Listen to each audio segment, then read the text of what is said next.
Captain Jake Morrison stood at the main window of the space station, Earth Defense Command, and watched something that made his blood run cold.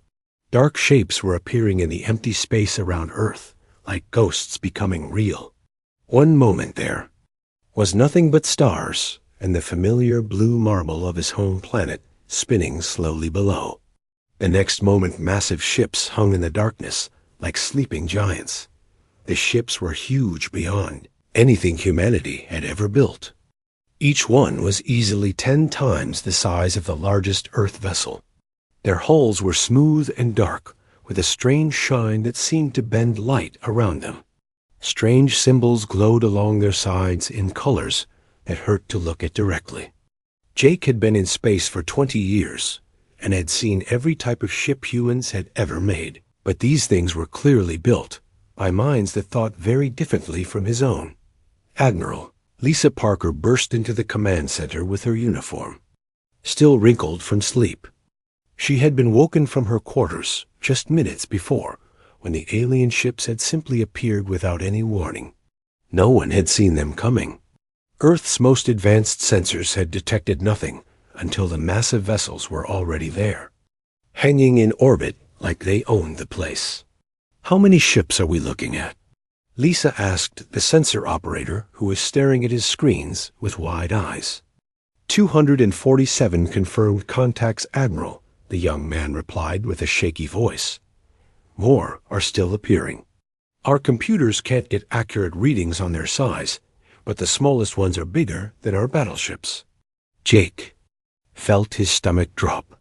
The entire Earth defense fleet had maybe 30 ships that could be called real warships. Everything else was converted civilian vessels with weapons bolted on. Against nearly 300 alien ships they would last about as long as paper boats in a hurricane. The communication board started flashing with incoming signals from across the solar system. Every Earth facility from the moon bases to the Mars colonies was reporting the same thing. Alien ships were appearing everywhere at once, not just around Earth, but positioned at every human settlement, like they had been planning this for years. "Admiral, we're getting a transmission," the communications officer called out. "It's coming from the largest ship in the alien fleet. They're using our own communication frequencies somehow." Lisa straightened her uniform and took a deep breath. This was a moment that would change everything for humanity. "Put it on the main screen," she ordered. The screen flickered and then showed something that made everyone in the command center take a step back. The alien was tall and thin with pale blue skin that seemed to glow from within. Its head was larger than a human head and shaped differently, with a high forehead that curved back. But the most disturbing thing was its eyes. It had 4 of them arranged in a diamond pattern on its face, and they all moved independently like a lizard watching for danger. "I am Zor Keth of the Galactic Council," the alien said in perfect English. Its voice was deep and had an odd echo, like it was speaking from the bottom of a well. "Your species will now join the greater community of civilized races under Council guidance." Jake noticed that it didn't say, "We invite you to join," or "Would you like to join?" It said, "We'll now join," like the decision had already been made for them. President Susan Walsh appeared on another screen from the emergency command bunker in Colorado. Her face was pale but determined. She had been elected to lead Earth through difficult times, but nothing in her political career had prepared her for first contact with hostile aliens. "This is President Walsh speaking for all of humanity," she said in her steady voice that had calmed millions during the food riots and the energy crisis. "What exactly does the Council want from Earth?" Zor Keth's 4 eyes focused on the president's image with the intensity of a predator studying prey. "The terms are simple and have been accepted by 1,432 species before you. Earth will provide 50% of all resources to the Council. 40% of your population will relocate to work colonies throughout the galaxy. Your military forces will be disbanded, and your leaders will report to Council governors. The command center fell silent except for the hum of computers and the distant sound of someone's rapid breathing. Jake felt like he had been punched in the stomach. These weren't negotiations or a trade agreement. This was slavery on a planetary scale. And if we refuse? President Walsh asked, though everyone already knew the answer. The alien's expression didn't change, but somehow it became more threatening. No species has ever refused council membership. The benefits of joining our civilization far outweigh the temporary inconvenience of integration. Your people will have access to advanced technology, medical treatments that extend life by centuries, and the opportunity to contribute to something greater than your small world. General Pete Collins stepped up beside the president, looking like he wanted to reach through the screen and strangle the alien with his bare hands. Pete had fought in 3 wars and had never backed down from any enemy, but even he could see the impossible situation they faced. How long do we have to consider? Your offer? The general asked. 3 Earth days, Zorketh replied. This is more than generous. Most species are given only hours to comply. We have studied your race and believe you show promise despite your primitive nature. Do not disappoint us. The transmission ended, leaving the humans staring at blank screens. Outside the space station windows, the alien ships continued their silent vigil. They weren't moving or making any threatening gestures, but their very presence was threat enough. Each ship probably carried enough firepower to destroy entire cities. Jake walked over to Admiral Parker, who was studying tactical displays with a grim expression. What are our options, Lisa? He asked quietly. She looked up at him with tired eyes that had seen too much war already. Honestly, Jake, we could launch every ship we have and throw everything we've got at them. It would be over. In 10 minutes, and Earth would be a radioactive wasteland. Or we can try to negotiate for better terms and hope they show mercy to a species that puts up a good fight. What about evacuation? Get as many people off-world as possible. Lisa shook her head. They have ships at every human colony. There's nowhere to run. Besides, we couldn't evacuate more than a few thousand people before they stopped us. 8 billion humans aren't going anywhere. The weight of humanity's situation settled over the command center like a heavy blanket. For the first time in human history, they faced an enemy that was completely beyond their ability to fight. Every previous war had been against other humans who used similar weapons and tactics. These aliens represented technology and power that made humanity look like children playing with sticks and stones. President Walsh's voice came over the intercom, addressing the entire station. We have 3 days to decide the future of our species. I want every option explored, no matter how desperate or unlikely.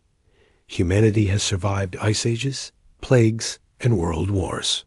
We'll find a way through this too. But as Jake looked out at the alien fleet surrounding Earth, he wondered if humanity's luck had finally run out.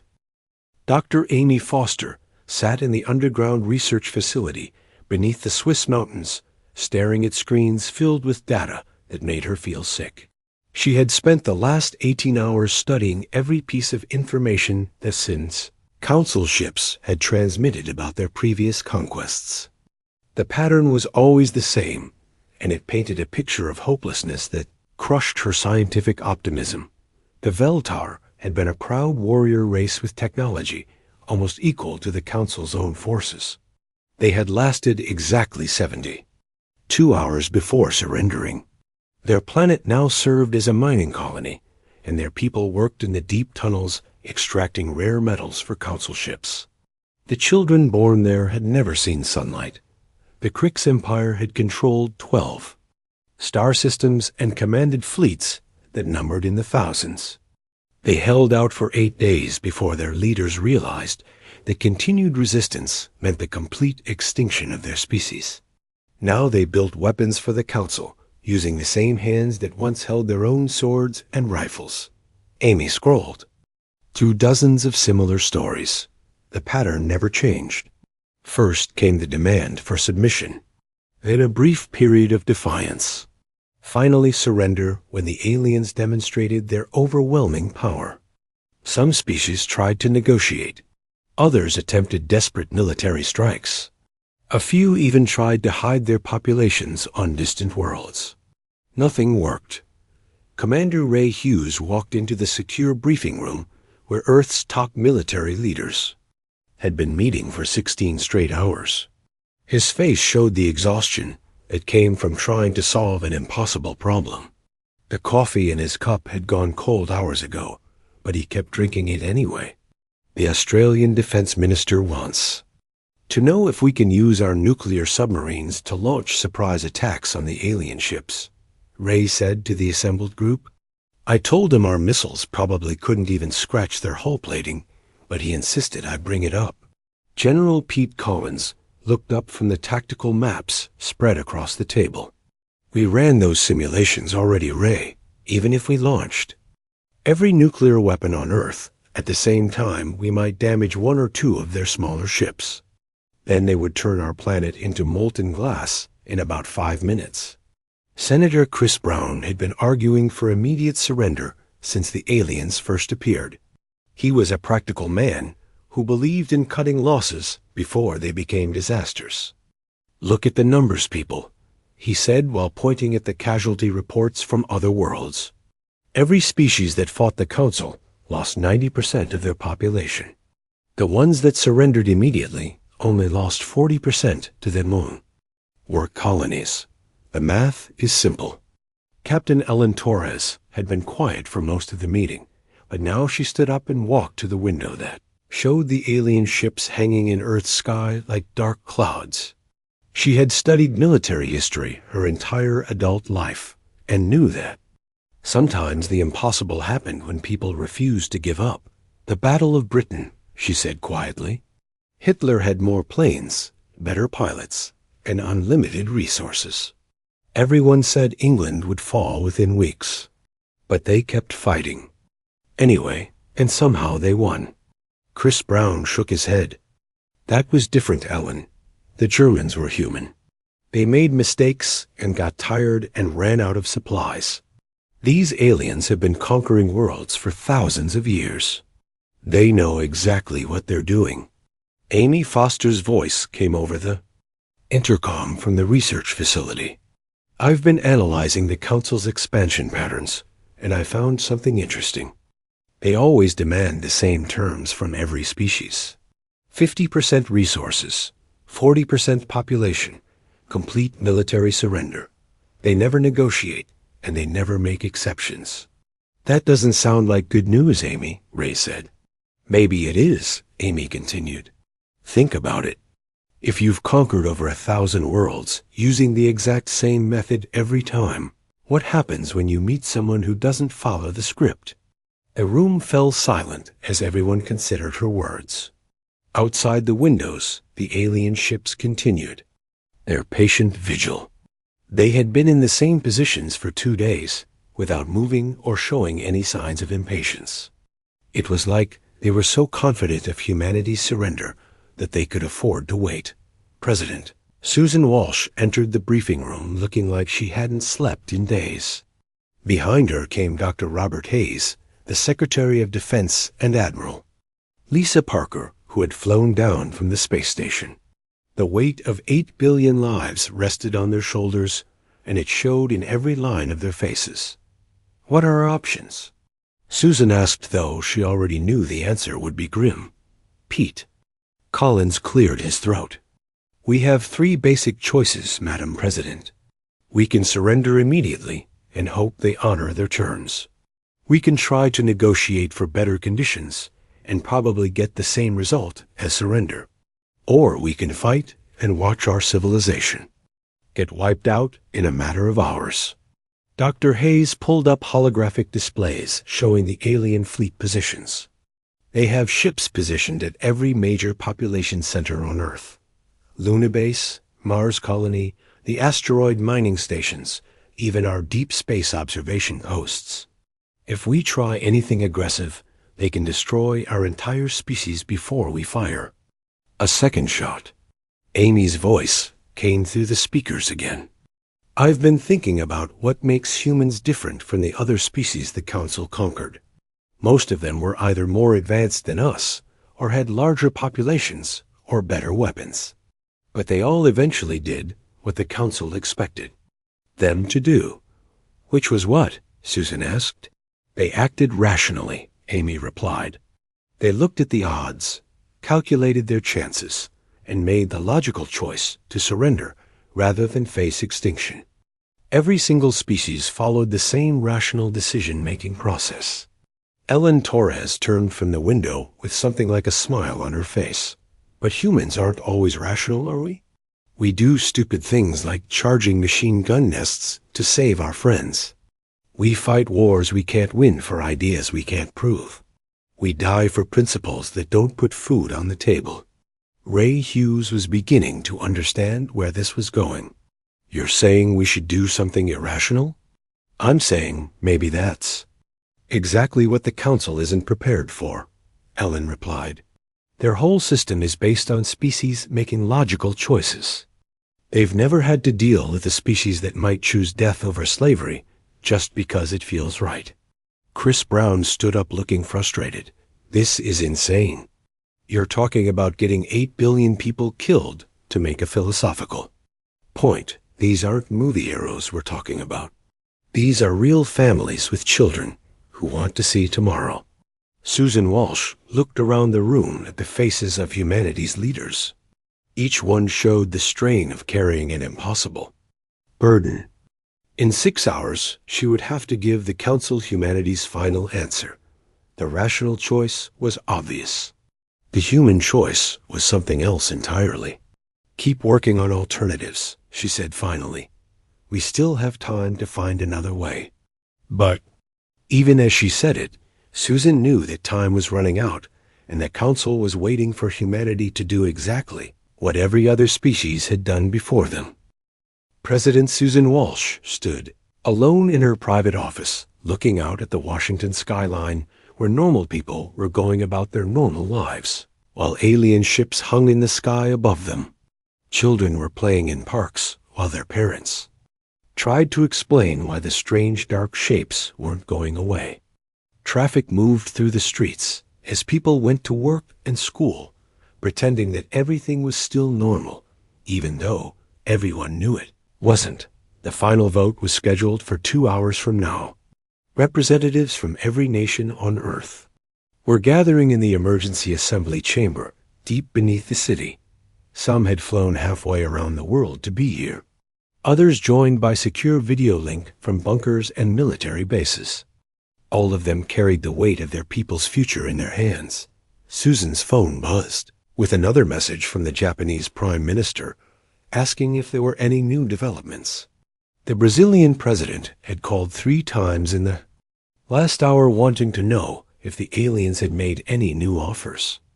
Everyone was looking for some last-minute miracle that would give them a way out of the impossible choice. General Pete Collins knocked on the door and entered carrying a thick folder of papers. His face showed the exhaustion of a man who had been preparing for a war he couldn't win. The final military assessment, Madame President, he said, placing the folder on her desk. Every scenario ends the same way. Susan opened the folder and scanned the top page, even though she already knew what it would say. Earth's combined military forces would last approximately 12 minutes against the alien fleet in a direct confrontation. The aliens had weapons that could destroy entire cities from orbit. Their ships moved faster than anything humans had ever built. Their technology was so advanced that Earth's most powerful computers couldn't even analyze how it worked. What about the evacuation plans? Susan asked, though she already knew that answer too. Pete shook his head.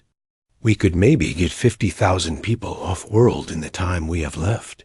That's not even a rounding error in Earth's population. Besides, the aliens have ships positioned at every human colony. There's nowhere to run. Captain Jake Morrison's voice came through the secure communication system from the space station.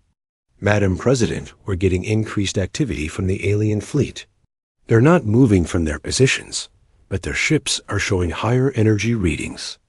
Our sensors think they might be charging their weapons. Susan felt her stomach tighten. The 3-day deadline was almost up, and the aliens were getting ready to enforce their demands. She walked to the window again and watched a group of children playing soccer in a nearby park. They were laughing and running around without any idea that their world might end in the next few hours. Dr. Amy Foster entered the office carrying her research tablet and looking like she hadn't slept in 3 days. "I've been analyzing communication intercepts from other council-controlled worlds," she said. "The aliens are broadcasting our situation across their entire empire. This isn't just about conquering Earth anymore. Every species they control is watching to see what we do." "Why would they do that?" Susan asked. Amy's expression was grim. "I think they're using us as an example. Show the galaxy what happens to species that even think about resisting council authority. Our surrender will be broadcast to 1,000 worlds as proof that resistance is futile." The implications hit Susan like a physical blow. Humanity's decision wouldn't just affect Earth. It would send a message to every enslaved species in the galaxy. If Earth surrendered like all the others, it would crush any hope of future resistance. But if Earth chose to fight and died in the process, that might crush hope even more completely. Commander Ray Hughes appeared on the wall screen from the Military Command Center. "Madam President, we have representatives from 47 nations. Ready to vote. The others are participating by secure link. Everyone is here." Susan took a deep breath and straightened her jacket. This was the moment that would define humanity's future, and possibly the future of every enslaved species in the galaxy. She walked toward the door, knowing that when she came back out, the decision would be made, and there would be no going back. The emergency assembly chamber was packed with the most powerful people on Earth. Presidents and prime ministers sat next to military leaders and scientists. Translators worked frantically to keep everyone informed as discussions continued in dozens of languages. The air was thick with tension and the weight of impossible responsibility. Susan took her place at the central podium and looked out at the faces staring back at her. These were the people who had led humanity through wars and disasters and economic collapses. They had made hard decisions before, but nothing like this. Never before had the entire future of their species depended on a single vote. "We all know why we're here," Susan said, and her voice carried clearly through the chamber speakers. "In 90 minutes, we must give the Galactic Council our final answer. We can accept their terms and hope they honor their promises. Or we can refuse and face the consequences." The Brazilian president stood up. "What guarantees do we have that they'll keep their word if we surrender? These aliens have enslaved over 1,000 species. Why should we trust them to treat us any differently?" Dr. Hayes answered from his seat near the front. "We don't have any guarantees. But the historical data shows that species who surrender immediately suffer fewer casualties than those who resist. It's not a good choice, but it might be the only choice that keeps some of humanity alive." Captain Ellen Torres rose from her chair.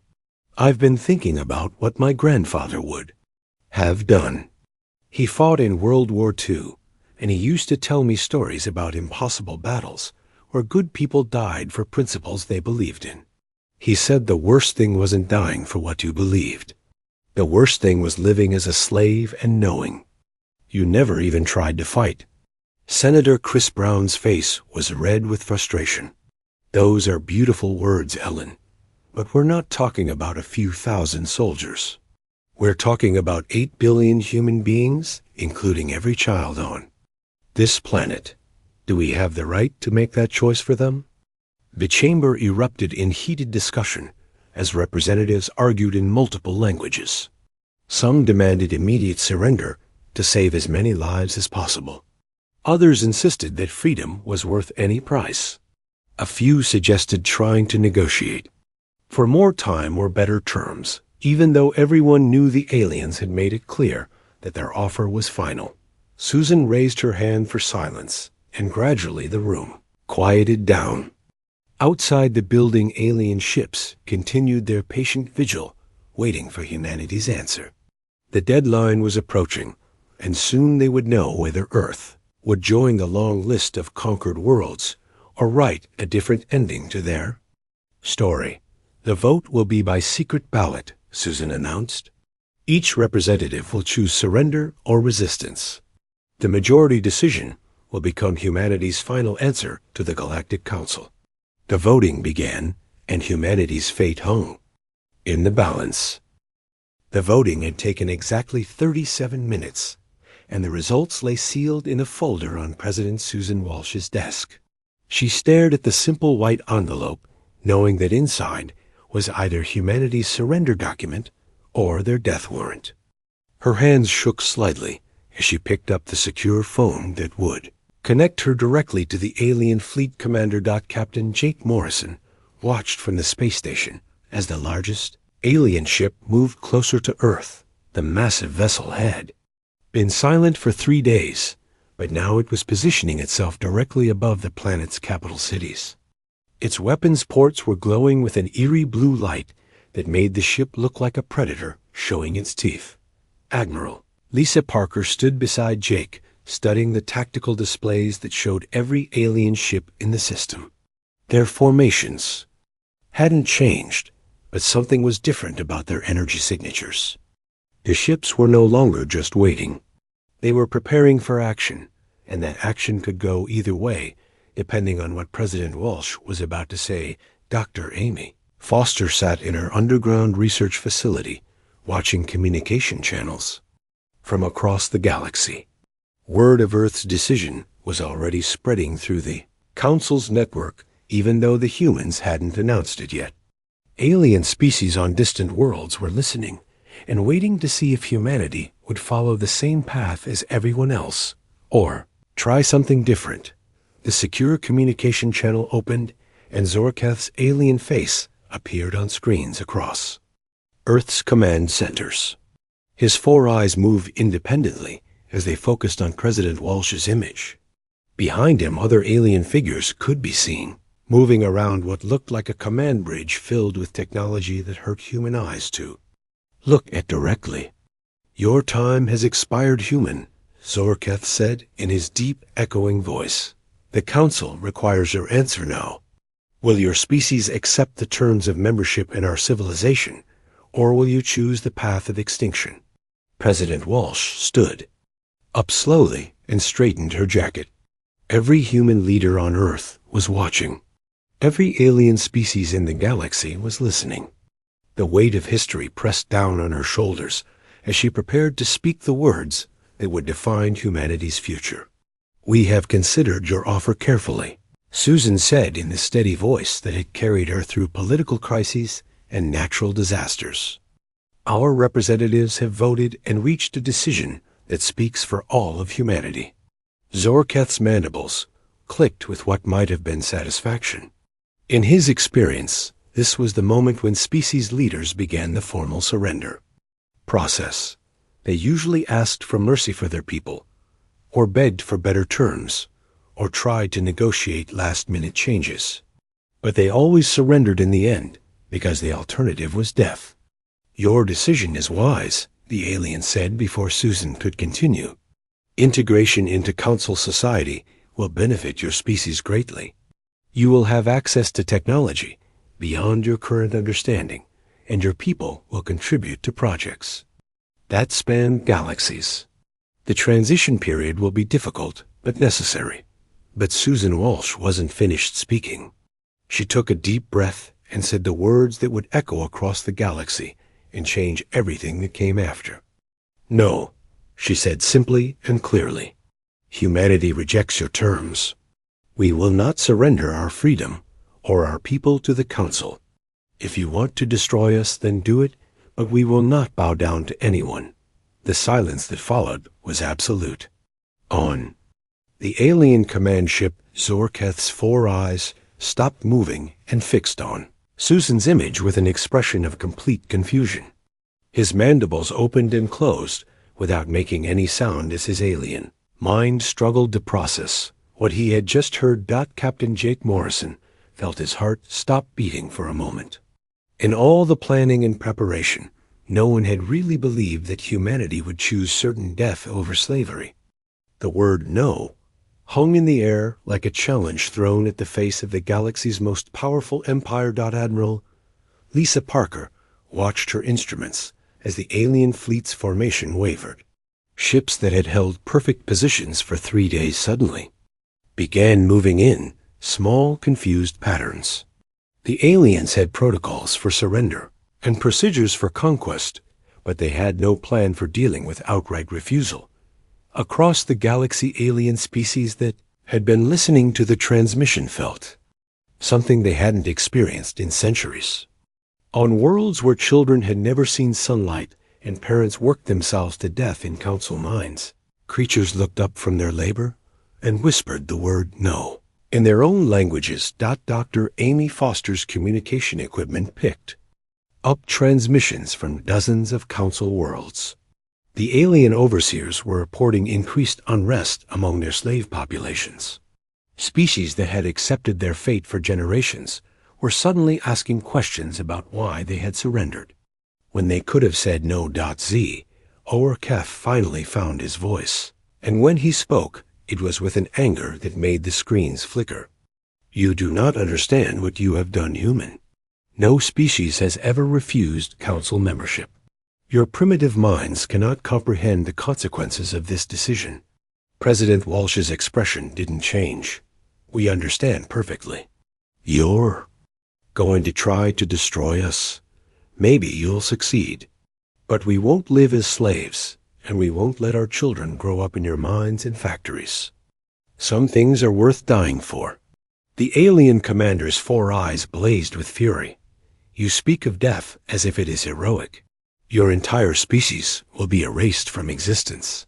Your cities will burn, and your monuments will crumble, and in 1,000 years no one will remember that humanity ever existed. Jake Morrison spoke up from the space station. Maybe that's true, but right now every enslaved species in your empire knows that someone finally said no to you. They know it's possible to refuse.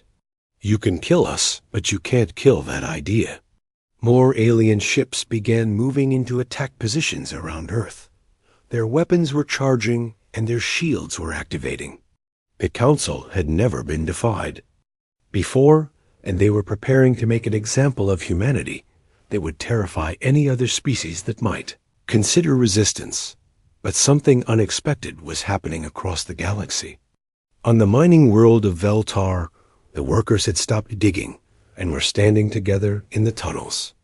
On the factory planet where the Cricks built weapons for their conquerors, the assembly lines had gone quiet. Species that had forgotten the meaning of freedom were remembering what it felt like to have hope. Susan Walsh looked directly into Zorketh's alien eyes and spoke her final words to the Council. Do what you think you have to do. Humanity has made its choice and will stand by it no matter what happens next. The transmission ended, and Earth waited for the alien response. The alien ships hung motionless in Earth's sky for 3 hours after President Walsh spoke the word that changed everything. Captain Jake Morrison watched from the space station as Zorketh's massive command vessel remained in position above North America, but made no move to attack. The weapon ports that had been glowing with deadly energy slowly dimmed, as if the aliens were unsure what to do next. Admiral Lisa Parker studied the tactical displays showing the entire Council fleet. Ships that had maintained perfect formations for days were now moving in small, confused patterns. Some vessels had begun charging their weapons, only to power them down again minutes later. The aliens seemed to be waiting for orders that weren't coming. Dr. Amy Foster's communication equipment was picking up frantic transmissions between the alien ships. Her translation programs could only catch fragments, but the tone was clear. The council commanders were arguing among themselves about how to respond to humanity's unprecedented refusal. Some wanted immediate destruction of Earth as an example to other species. Others were calling for reinforcements and a more measured approach. President Susan Walsh sat in her underground bunker surrounded by the leaders who had voted to defy the most powerful empire in the galaxy. None of them spoke much. They had made their choice, and now they waited to see if humanity would survive the next few hours. Outside the bunker, normal life continued as people went to work and children played in parks while alien warships decided their fate. The first sign that something had changed came from the mining world of Veltar, where human slaves had been digging tunnels for rare metals. Dr. Foster's long-range sensors picked up energy signatures that looked like explosions and weapons fire. The Veltar workers had stopped mining and were fighting their alien overseers with improvised weapons and desperate courage. Similar reports began flooding in from across the Council's empire. On the factory world where the Krix built weapons. For their conquerors, the assembly lines had shut down completely. Krix workers were smashing the machines they had operated for generations and barricading themselves in the factory complexes. Their alien supervisors were calling for military support to restore order. Commander Ray Hughes looked up from his communication console with amazement in his eyes. We're getting signals from 17 different council worlds. They're all reporting the same thing. The slave populations are refusing to work, and some are actively rebelling. Captain Ellen Torres smiled for the first time in days. One word, she said quietly. We said one word, and it's spreading across the galaxy like wildfire. Every species that gave up hope is remembering what it means to fight back. But the Council wasn't going to let their empire crumble without a response. Zorketh's face appeared on Earth's communication screens again, and this time his alien features showed rage that made the air itself seem dangerous. His 4 eyes blazed with fury as he spoke in a voice that echoed with the authority of 1,000 conquered worlds.